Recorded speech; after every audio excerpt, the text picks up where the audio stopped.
Demain sera inauguré au centre hospitalier d'Antibes un nouveau secteur de neurologie. Jusqu'à présent, ce qui était une unité d'examen devient une unité d'hospitalisation pour permettre des traitements ou des interventions sur plusieurs jours. En Europe, une personne sur 8 est concernée par les maladies du système nerveux. Bernard Persia, Olivier Orsini. Ça va faire une petite contraction, hein. On y va. Voilà, comme ça. Il y a d'abord ce chiffre effrayant. Les troubles neurologiques affectent près d'1 milliard de personnes dans le monde.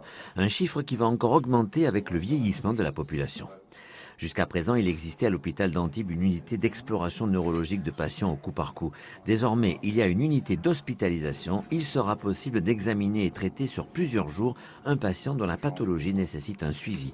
L'avantage est évident.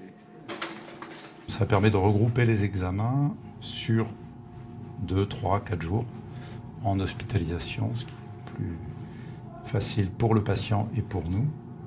Et puis d'autre part, il y a des patients qui sont hospitalisés en urgence.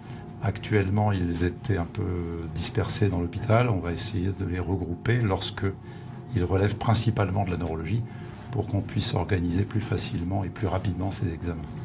Une unité qui va permettre d'offrir un véritable plateau d'exploration pour des patients qui nécessitent une expertise, mais aussi un bilan diagnostique et thérapeutique. Une unité qui traite le champ de tous les troubles de neurologie générale. Ça comprend aussi bien l'épilepsie que la maladie de Parkinson, la sclérose en plaques, et les neuropathies périphériques et les affections des nerfs. Donc ça concerne un champ d'application assez large. Cette unité d'hospitalisation de 6 lits n'est qu'une étape. Elle préfigure un futur service neurologique à part entière qui permettra d'obtenir un neurologue supplémentaire dont le besoin se fait sentir.